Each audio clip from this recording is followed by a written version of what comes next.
for their support. Now, let's introduce today's Satellite Book Club presenter. Erica McGrath-Spangler is a graduate of University of Wisconsin Atmospheric and Oceanic Sciences undergraduate program. Following her time in Madison, she joined the Atmospheric Science Department of Colorado State University, receiving master's and PhD programs. Since graduation, she's been a member of NASA's Global Modeling and Assimilation Office, GMAO, working as a cooperative agreement scientist. Her research has varied from the planetary boundary layer to assimilation of hyperspectral infrared data, sounder data into numerical weather prediction systems, to most recently observed system simulation experiments, a way to estimate NWP impacts from future proposed instruments. Now, I'll hand it over to our presenter, Erica, to begin today's SBC session. Thank you, Erica. Okay, thank you, Morris. So as Morris said, my name is Erica McGrath-Spangler. I am in NASA's GMAO program. And this is a little bit of a different talk than I think most Satellite Book Club presentations, because this is really forward-looking and looking for future instruments, future satellites, but hopefully you'll take something away from it. So first, of course, I need to acknowledge my co-authors, Nikki Privé, Brian Karpowitz, Mingjong Kim, and Andy Heidinger. Next, please. So first, to understand what an observing system simulation experiment, or OSSE, is to sort of compare it to the real world. In the real world, we have reality. You can look out your window. You can see, if I look out my window, it's mostly cloudy. You can fly a satellite through. You can go out with a thermometer. You can make observations. And these observations then become data that you include in a data assimilation system, or DAS. And you can use this DAS to combine a numerical model with these observations to produce a best guess estimate of what the reality is, called an analysis. This analysis is then used to initialize a forecast model, move it forward, produce forecasts, and that's what we get, when we look at our phone or watch the news at night. That's where we get our forecasts. With the real world, one of the things that we can then do is to verify whether or not our forecast was right. Where did it do a good job? Where did it do a bad job? With reality, we do a lot of our verifications against analyses, other analyses, either our own or from an external partner or something like that, to try and evaluate how we did. Next, please. So what if we don't have this reality? We don't have the observations. We don't have the data. Then what do? That's where the OSSE experiments come in. Next, please. So OSSE forecasts are something that we can do when we don't have reality. We don't have something to make these observations with. So what it is we start with, instead of reality, we have what's called a nature run. And this is just a free running model simulation that we try to best represent the statistics of the real world. We want it to look like planet Earth, and we want it to look like a good representation of planet Earth. And then we interpolate this model run. It's gridded with temporal and spatial resolution. We interpolate it in both space and time to produce synthetic data. And the synthetic data is then incorporated into the data assimilation system, and it kind of progresses forward similar to what we do in the real world. We make an analysis or our best guess estimate of what's going on, and then we initialize a forecast model and make a forecast. A big key difference between the real world and an OSSE is that we have our quote-unquote truth. That's our nature run. And so we don't have to verify against a best guess estimate that's most likely going to have flaws of its own. We can actually verify our forecasts against the nature run, our quote-unquote truth. And so we can actually calculate error explicitly and look at real impacts, estimate of real impacts from observations that don't yet exist. Next, please. Next, please. Oh, there we go. Thank you. Okay, so that was sort of a flowchart picture diagram. If you're better with words, so this is sort of explaining what an OSSE is. It's a modeling experiment that we can use to estimate the impact of a new observing system before it exists on numerical weather prediction when we don't have these actual observational data. So again, we start with our nature run. It's a long, free-running model simulation. It's high resolution, and it's used as our quote-unquote truth. And we use these nature run fields to back out the synthetic observations, our best estimate of what CRIS looks like, what ATMS looks like, all of those things. And then also from our new observing systems. We add errors to these synthetic observations to, again, make them as close to reality as possible. And then we assimilate them into a different operational model from the one that was used to generate the nature run. And the idea is that no model is perfect. So there are biases and errors in our operational models. And so we want to try and incorporate some of that error by using a different model. These forecasts are then made with the second model and then compared to the nature run to try and quantify the improvements due to this new observing system, the new information. Next, please. So this is just an example of the nature run that my group uses. This is the GEOS-5 nature run. It's produced by GMAO. This is just a representation of the cloud fields from one particular time. And you can see that it does a pretty good job of representing reality. So you see the ITCZ, you see synoptic weather patterns, you see there's a typhoon in the Pacific, there's another hurricane in the East Pacific.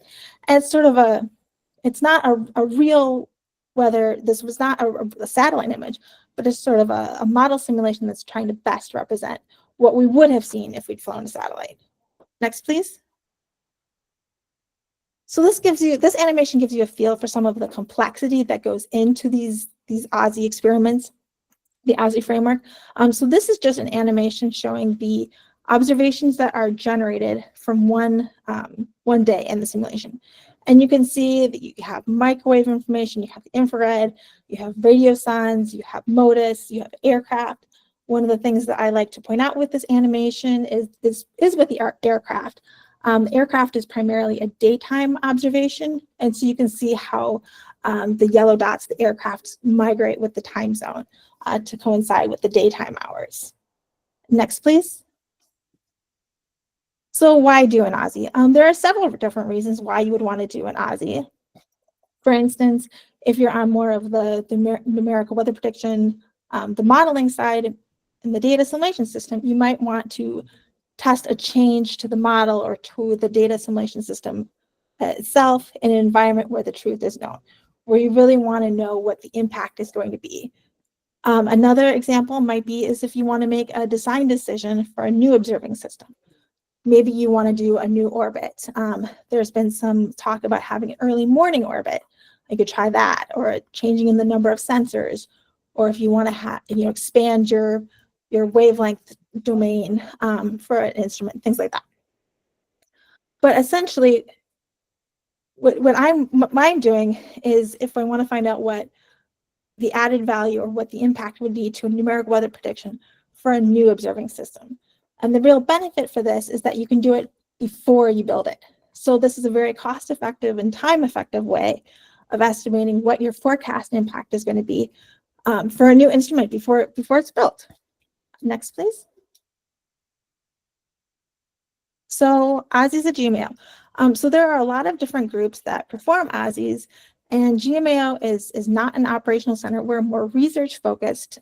So that means we have a lot of different expertise. We have glaciologists and hydrologists and land people and ocean people, and we fill sort of the full gamut of the Earth system.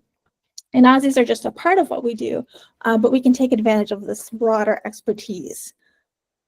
A lot of the efforts for the OSSEs have been focused on GNSSRO, AMVs, supplemental radio signs, things like that.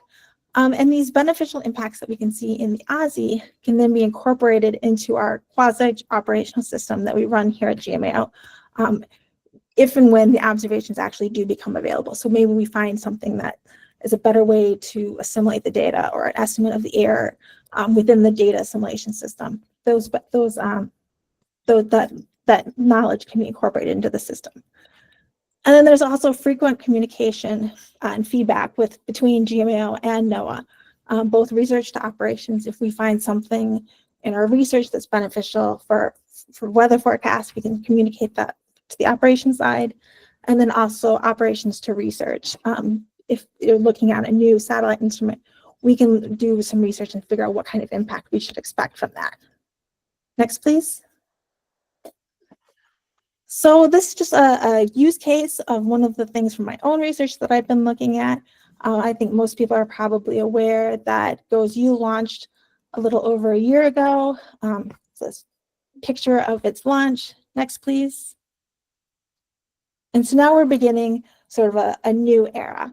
We're moving towards GeoXO, which is going to be the follow-on to the GOES-R program.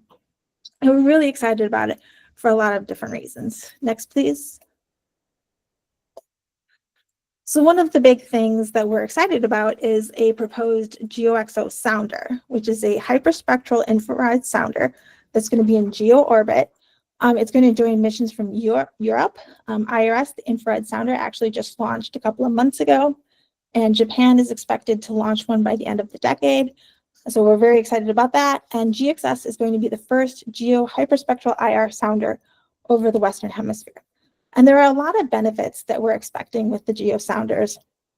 There's a lot of different applications. One is that they're going to be able to observe the pre-convective environment with a high temporal refresh. So being able to see, for instance, low-level moisture convergence ahead of severe weather forecasting. China already has 2 of these instruments, and their work has shown that it can improve forecast track and intensity. So we're really excited about those applications. It'll be able to identify icing levels for aircraft, identify surface inversions, which is important for a lot of different features. And GMAO in particular has been tasked with, has been working on studying the NWP impact. Next, please.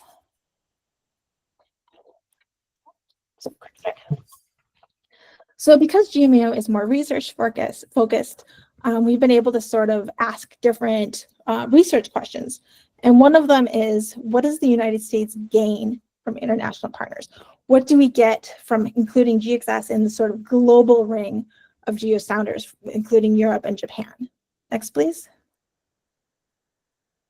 So this is just in the interest of brevity, just looking at some forecast results. This is just for temperature, but they're similar for humidity and for winds and things like that. So this is the RMS forecast error, and this is actually verified against the nature one. So this is the true explicitly calculated error. The top row is basically using the 2020 observing system. This is that true error, quote unquote true error. The x-axis is the forecast lead time, and the y-axis is pressure, so it's height. So you can see how the error, forecast error, grows with time. On the left is our global metric. On the right is over the GXS domains, basically the Western Hemisphere. So the top row is sort of what the error is in the baseline system, what we expect with today's observing system.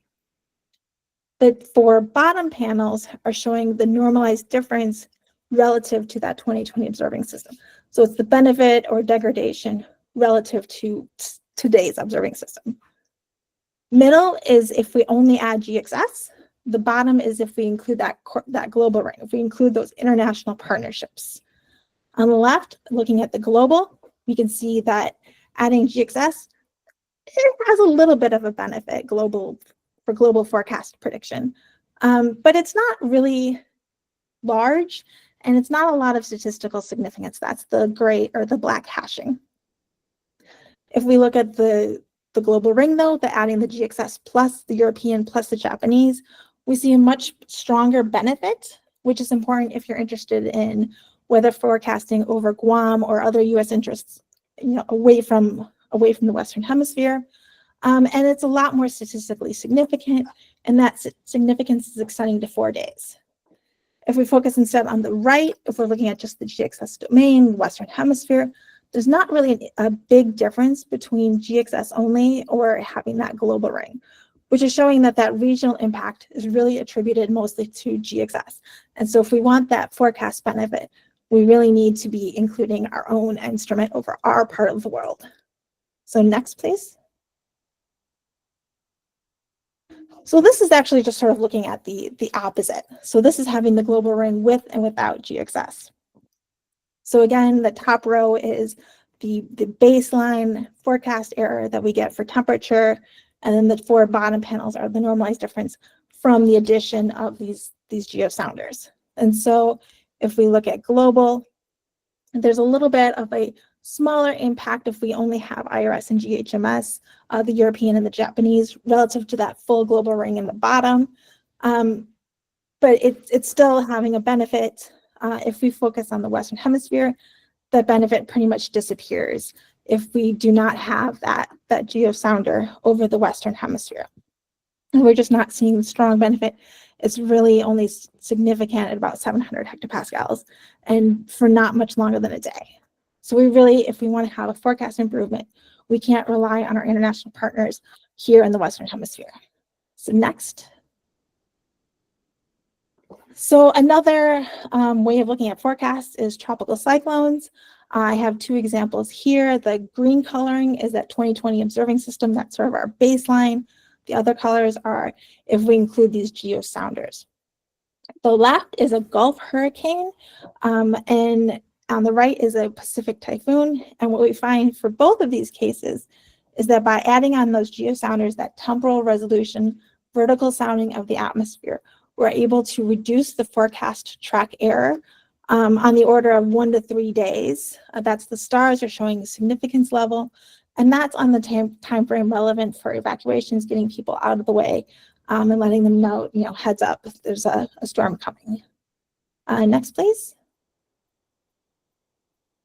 So this is an animation from an early forecast of that Gulf storm. The black is the hurricane path in the nature one. That's our, again, quote unquote truth. Red is if we have just our 2020 baseline observing system. And you see for the red, the forecast track is going towards Florida, towards Panama City. But if we add in the temporal frequency, that vertical sounding from GXS, we get that blue line, and it's much closer to the true path that was closer to Mobile, Alabama. For this particular case, this results from an improved representation of a high pressure system just to the east of the hurricane path that was in the steering flow, and we're getting that track better aligned with what happened in the nature run. In a landfall for this particular case, the improvement was on the order of 100 miles forecast error reduction.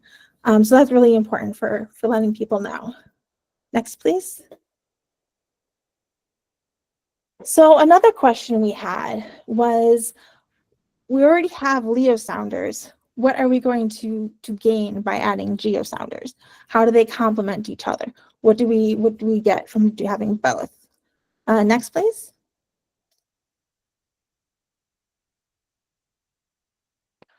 So just to keep in mind that the LEO sounders, these LEO instruments, AIRS, CRIS, EASI, are a global measurement. They sample the high latitudes, they fill spatial gaps as the orbit progresses, and they're a global observation that provide context for that global numerical weather prediction. GeoSounders are spatially more constrained. There's on that sounding disk, but they have that capability to dwell on regions of high impact. There's talk about mesoscale sectors to try and really look at developing hurricanes, and they have a high temporal refresh. So there's just a lot of temporal information that you're getting from the sounders. Next, please. So again, these are the forecast results in interest of brevity, but instead of global and Western Hemisphere, now we're looking at tropics on the left versus the Northern Hemisphere high latitudes on the right. Again, you can see how forecast error grows with the 2020 baseline observing system in the 2 different domains. And now, instead of looking at the sounders versus in GXS versus global ring, now we're looking at the impact of if we were to replace the LEO sounders with GEO. So eliminate AIRS, CRIS, EASI, and instead just rely on the GeoSounders. On the middle right, we see that is a degradation in the high latitudes. That makes sense because if we have no Arctic observations, because we've eliminated LEO, the GEO are not a polar observing system. And so we're going to degrade our temperature forecast at that latitudes. In the tropics, it's a little bit more mixed. Some areas have a forecast temperature improvement, others are degradation at higher upper troposphere. But if we include both the LEO and the GEO, that's the bottom left, we see a much larger benefit, and it is sustained throughout the 5-day forecast. Next, please. So another hurricane forecast. So this is a plot just showing how the SLP evolves over a 5-day period. So it's the minimum SLP.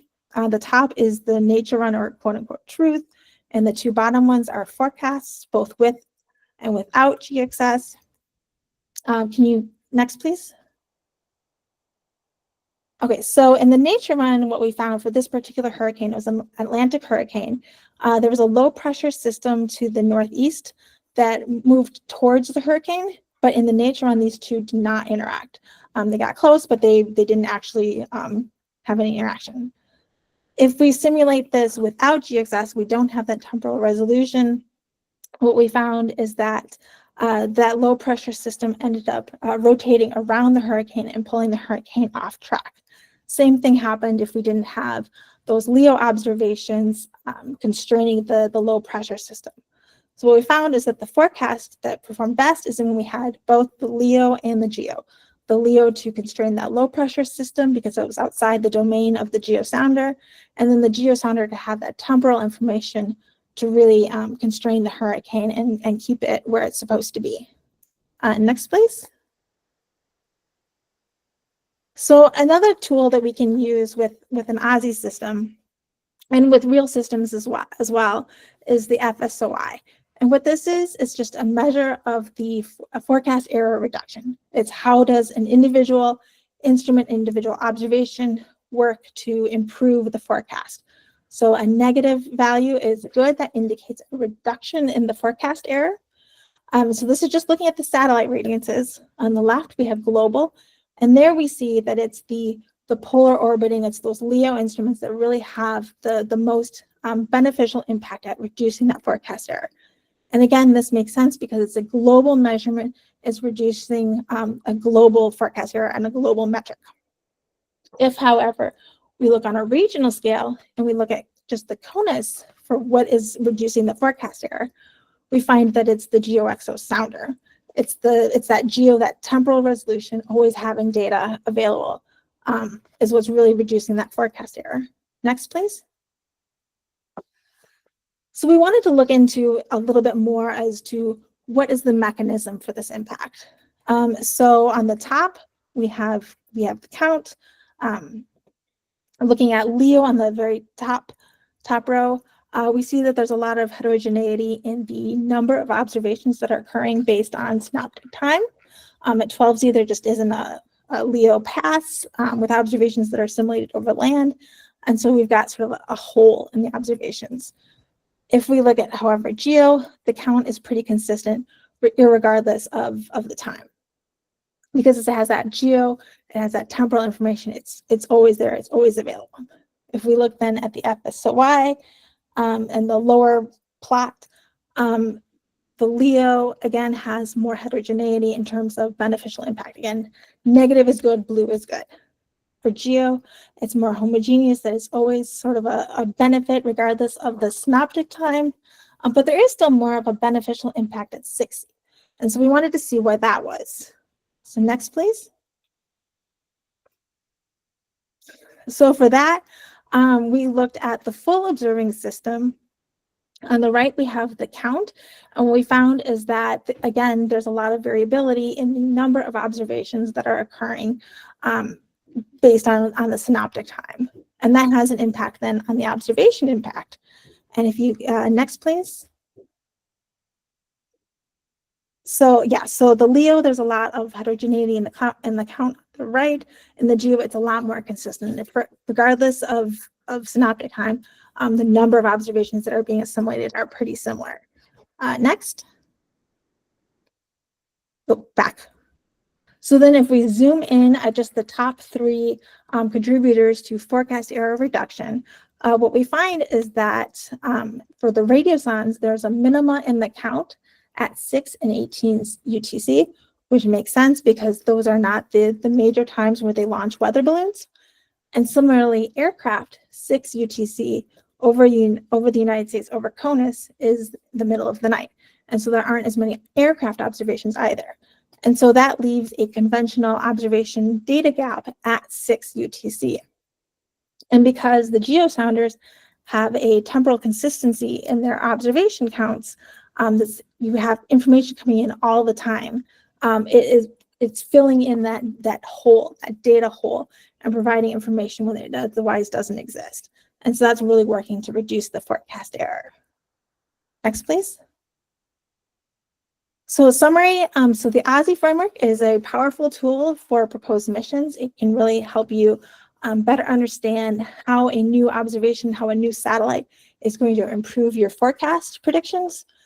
LEO and GEO sounders complement each other, and they fill unique roles. That LEO is providing that global context, and the GEO is really giving us that temporal resolution where we need it.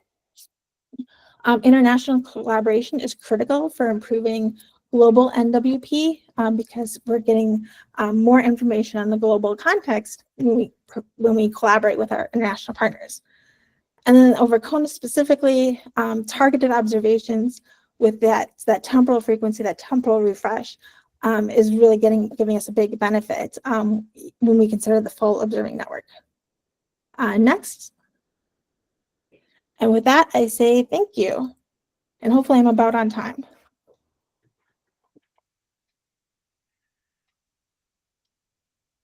Okay, yeah, thanks, Erica. That was a very interesting presentation. I appreciated the OSSE tutorial before showing the results. It helped to put the results in context. I got a couple of reminders before we get into the question and answer session. Mentioned up on the screen here, if you want to view the facilitator, the presenters, just change your layout from tile to hide tiles without video. I think there's a screenshot of that. Next week, the talk is going to be by Brian Lasorsa from the Sue from the Baltimore Washington Weather Service office on a recent Metro flash flood event. And then if you do have any questions about the Satellite Book Club or the satellite products in general, feel free to contact Sheila Kopai.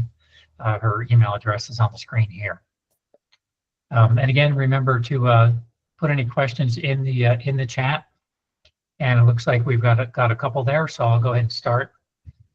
So for Erica, this is from Jason Apke from Sarah.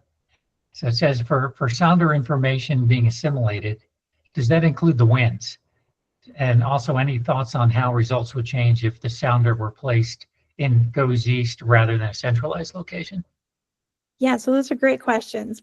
So for the data assimilation, we did not actually retrieve the winds and assimilate those. So we actually saw a pretty substantial wind component just because with that temporal frequency, you can compute winds. There's actually been a lot of work like over the poles for the polar orbiters because of the overlapping orbits. You can get a lot of wind information. So that's actually one of the things that the GeoXO program is excited about, is that because we are going to be able to get wind information, and then just in the data assimilation system, those covariances between the temperature, humidity, and the winds, and so we're seeing a wind improvement. I didn't have time to show those results, but we're not actually retrieving the winds and incorporating that into the data assimilation. So for the sounder in the goes east position, so we haven't done that yet. Mark and I were talking about this actually before starting up. That's actually a really interesting question. It's kind of a newer development. As I'm sure everyone's aware, there's been a lot of flux in the federal government and what plans are. So that's actually something that I'm looking to do. Hopefully this fall. I have a conference I'm going to next week, but sort of see how that impacts. I think it'll be interesting to see.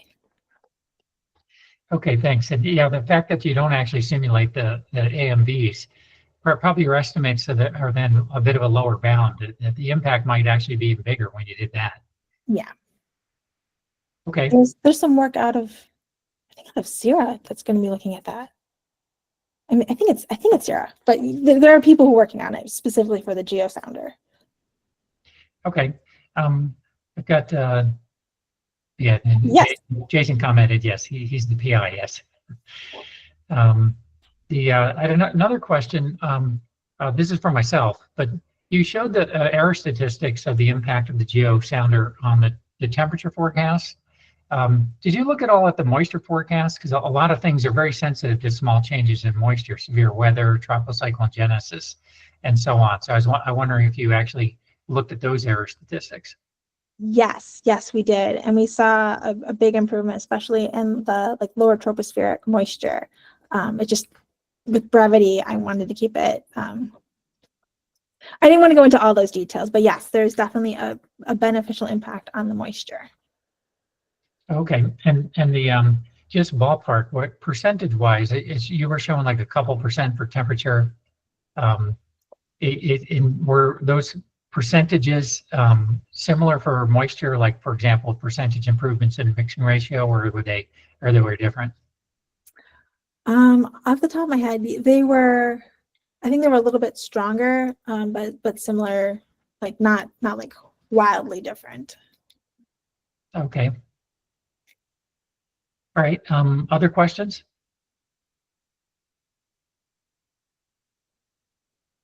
Okay, I did have another question about the in terms of the OSSEs. Are there any kind of observing systems that you can't do with an OSSE, or is there pretty much anything you could simulate with the model you could test?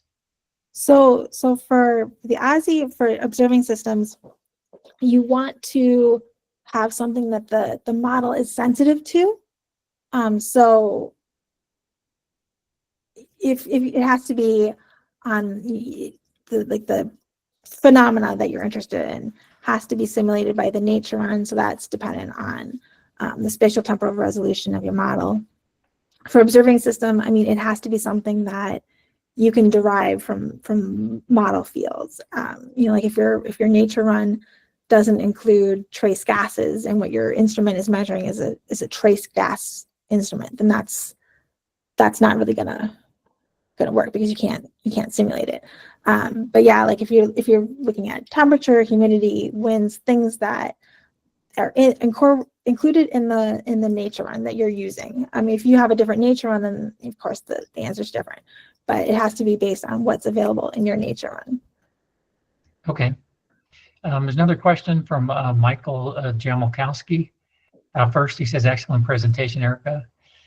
And then on your last several slides, you showed graphs with observation impacts versus counts. What exactly did you mean by counts? So counts is the actual number of observations from that particular observing system. And so like just the number of observations that are assimilated. That's the count. Oh, okay. All right, other questions? Michael says thanks. How frequently can you assimilate GXS data? Mm-hmm. It is subject to how often the data are available. So the nature run output is on the order of, I believe, 15 minutes. So we can't go any finer temporal resolution than that. But again, we interpolate. So, CRIS observations, we use the real spatial and temporal information from CRIS and spatial, and interpolate from the nature run to get those estimates. So we're getting that data on the scale of the real observations. The assimilation window is 6 windows, but that's not really any different from like a real operational system. Okay. Okay, a lot of questions are coming in now. This is from Ian Average. Do OSSEs use the same instrument models as the calibration or L1B processes do? So if I understand the question correctly, so especially for real existing observations, we do a statistical representation of the real data. And so we have like the time and the location information from the real data, and we run it through CRTM to get, you know, the brightness temperatures, you know, derive that from winds or from temperature, humidity, things, those fields.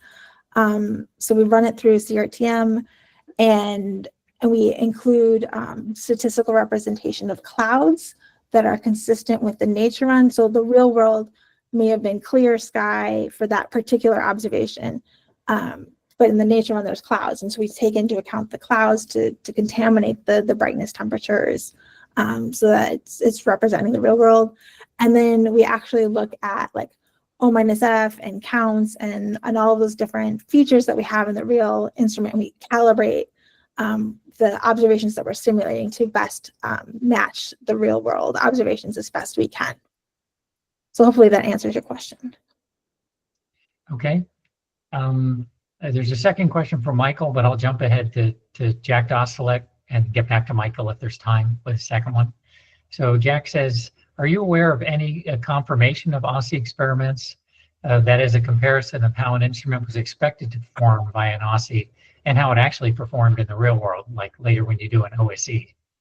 So that would actually be a great question for my co-author, Nikki Privé. She's been doing OSSEs for a lot longer than I have, and she's done a lot of work with sort of like she's done a lot of work with like GNSS-RO, and if we increase the number of observations that were available from, for instance, commercial data buys, and so she's done a lot of that work.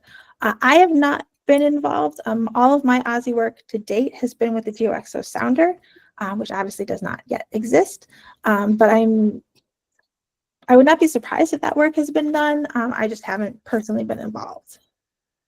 Yeah, that seems like an important question, which you could do after the fact, is So were your estimates correct? But you can't do it now because you don't have the sounder yet, but for older instruments. There's probably some literature on that, I'm guessing. Yeah, I'm sure there is. Okay. Again, Michael Jamolkowski, a follow-up question. Have you been involved with or aware of OSSEs for Neon S1? I have not.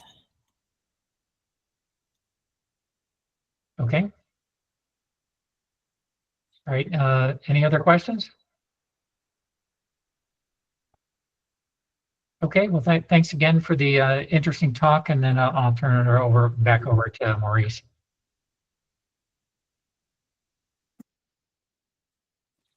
Thank you very much, Mark. Okay, I just want to thank Erica so much for the great presentation. Thank you, Mark, also for your excellent facilitation. And we hope to see you all back here next week for a session from Brian Lasorsa on DC's Metro Flood Flash event from earlier this year. Thank you all, and hope to see you then.